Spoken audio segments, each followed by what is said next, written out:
Hi 11th standard students. நமக்கும் practical exam start ஆக போகுது. So I think many of you have got the timetable. So first physics ஆரம்பிக்க போறாங்க அப்படின்னா general instructions as usual இங்க இருக்கு. And அதோட சேர்த்து உங்களுக்கு மார்க் டிஸ்ட்ரிபியூஷன் இந்த ப்ராக்டிகலுக்கு எப்படி இருக்க போகுது, நமக்கு என்ன மேம் ஃபுல் மார்க் கொடுத்தா போதும், மார்க் எப்படி டிஸ்ட்ரிபியூட் ஆனா என்ன அப்படிதானே. பட் இருந்தாலும் இதை நம்ம தெரிஞ்சு வச்சுக்கலாம். ஸோ எதெல்லாம் நம்ம மிஸ் பண்ணாம எழுதிட்டு வரணும், அதை கிளியரா எழுதணும், கொஞ்சம் பதட்டம் இல்லாம எழுதணும். ஸோ ஃபார்முலாக்கு கண்டிப்பா ஒரு மார்க் இருக்கு அப்படின்னா அந்த ஃபார்முலா எழுதும் போது கரெக்டா எக்ஸ்பேண்ட் பண்ணி எழுதுங்க.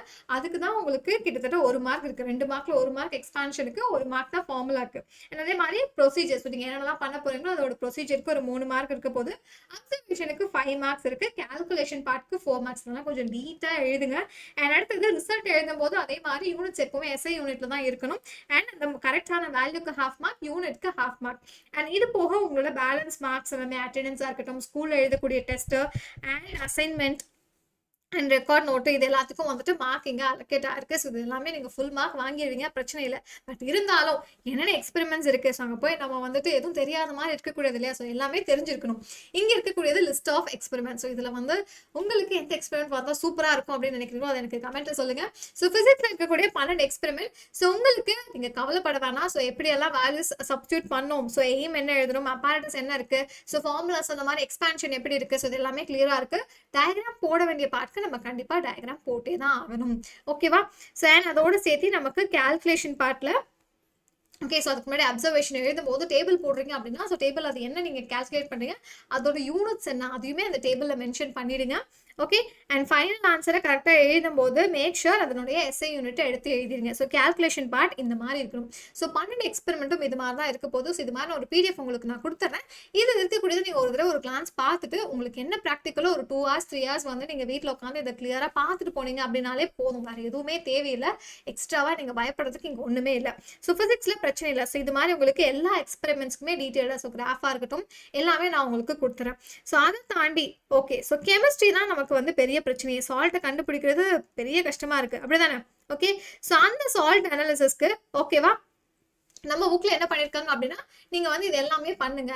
ஸோ இது பாசிட்டிவா இருந்துச்சுன்னா இது, இல்லை நெகட்டிவா இருந்தா இது. ஸோ அதை பார்த்தாலே நமக்கு கன்ஃபியூஸ் ஆகும். நமக்கு வந்து இந்த சால்ட்டுக்கு இதுதான் எக்ஸ்பெரிமெண்ட் அப்படின்னு கொடுத்துட்டா எவ்வளோ நல்லா இருக்கும். அது மாதிரி ஒரு லிஸ்ட்டை நான் இங்கே கொடுத்துட்றேன். ஸோ இந்த மெட்டீரியல்ல சே ஃபார் எக்ஸாம்பிள் அது லெட் நைட்ரேட்டா இருக்கு அப்படின்னா ஸோ அதுக்கு வந்துட்டு என்னென்னலாம் வந்துட்டு நீங்க டெஸ்ட் பண்ணணும். ஓகே. அனலிசிஸ் ஆனையாலாம் அனலிசிஸ் பண்றதுக்கு அதே மாதிரி அதோட கலர் எப்படி இருக்கணும், நீங்க என்ன எக்ஸ்பெரிமெண்ட் பண்ண போறீங்க, அதோட அப்சர்வேஷன் இன்ஃபரன்ஸ் எல்லாமே டீட்டெயில்டா இதுல இருக்கு. ஸோ மோஸ்ட்லி வந்துட்டு உங்களுக்கு இது ஈஸியாக கண்டுபிடிக்கிறதுக்கான ஒரு சில ட்ரிக்ஸ் அண்ட் டிப்ஸை நான் ஷார்ட்ஸில் அப்லோட் பண்ணுறேன். ஓகேவா.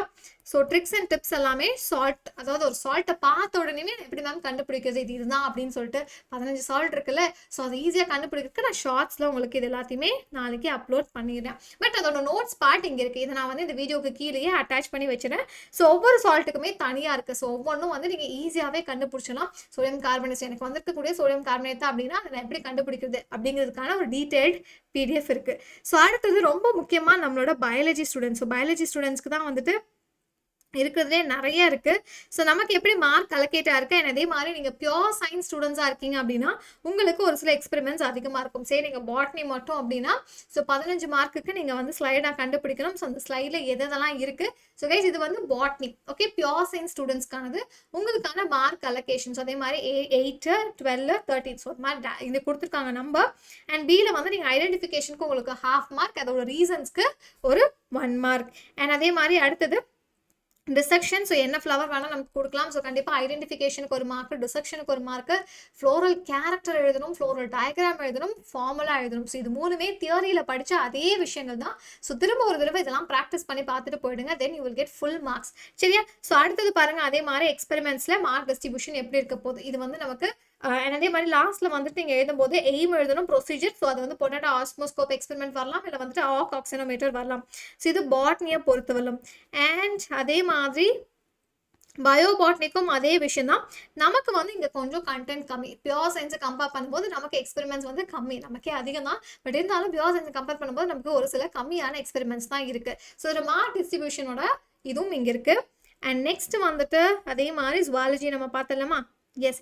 ஸோ ஜுவாலஜியில் பார்த்தீங்க அப்படின்னா இங்கே கிட்டத்தட்ட 7 எக்ஸ்பெரிமெண்ட்ஸ் இருக்குது. இது வந்து பியோர் சயின்ஸ் ஸ்டூடெண்ட்ஸ்க்கான ஜுவாலஜி. பயோ ஜுவாலஜி ஸ்டூடெண்ட்ஸ்க்கு இதில் வந்து அப்படியே கொஞ்சம் இன்னும் எக்ஸ்பெரிமெண்ட்ஸ் கம்மியாக தான் இருக்க போகுது. ஸோ ஃபர்ஸ்ட் நீங்கள் பிக்சரை கண்டுபிடிக்கணும். அனிமல் டிஷ்யூ அதாவது அது ஸ்லைடாவோ இல்லை ஒரு ஃபோட்டோகிராஃபாவோ இல்லை பிக்சராக வச்சுருப்பாங்க.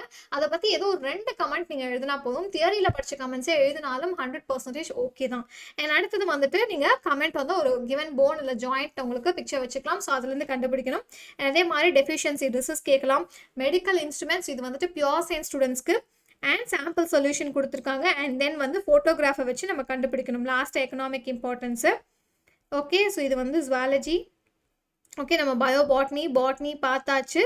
ஸோ பயோ ஜுவாலஜியில் அதே தான். பட் பயோ ஸ்டூடெண்ட்ஸ் உங்களுக்கு வந்து இதில் கம்மியாக இருக்குது. பியோர் சயின்ஸை கம்பேர் பண்ணும்போது நமக்கு எக்ஸ்பெரிமெண்ட்ஸ் நம்பர் வந்து கம்மி.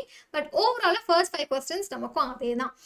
ஈஸியாக நம்ம மார்க் வாங்கிடலாம். ஸோ இதுக்கான ஒரு கம்ப்ளீட் மெட்டீரியல் தேவையில்லை. நமக்கு புக்குக்கு பின்னாடி இருக்கக்கூடிய பாயிண்ட்ஸை நீங்கள் ஒரு 2 பாயிண்ட்ஸ் மட்டும் எழுதினாலே போதும், உங்களுக்கு ஃபுல் மார்க்ஸ் கொடுத்துருவாங்க. இது போக அடிஷ்னலாக நமக்கு ரொம்ப ஹெல்ப் வேணும் அப்படின்னு நினைக்கிறது இந்த கெமிஸ்ட்ரிக்கான சால்ட் அனாலிசிஸ் தான். ஸோ அதுக்கு கண்டிப்பாக நான் அடுத்தடுத்த ஷார்ட்ஸில் உங்களுக்கான டிப்ஸ் அண்ட் ட்ரிக்ஸ் எல்லாம் கொடுத்துட்றேன். அண்ட் இது மாதிரி இண்டிவிஜுவல் PDF எல்லாமே உங்களுக்கு இந்த வீடியோவோட ஃபர்ஸ்ட் கமெண்ட்ல பின் பண்ணி வச்சிடறேன். ஸோ நீங்கள் அதை செக் பண்ணி பாருங்க. அண்ட் மறக்காம ஓகேவா. அண்ட் உங்களுக்கு எப்போ உங்களுடைய ப்ராக்டிக்கல் எக்ஸாம் டேட்ஸ் ஓகேவா. ஸோ ப்ராக்டிக்கல் டேட்ஸை கமெண்ட்ல சொல்லுங்க. ஸோ அதுக்கு முன்னாடி நம்ம இன்னொரு லைவ் செஷன்ல டீட்டெயிலாக கூட எக்ஸ்பெரிமெண்ட்ஸ் எல்லாம் எப்படி பண்றது அப்படிங்கிறத பார்க்கலாம். All the best.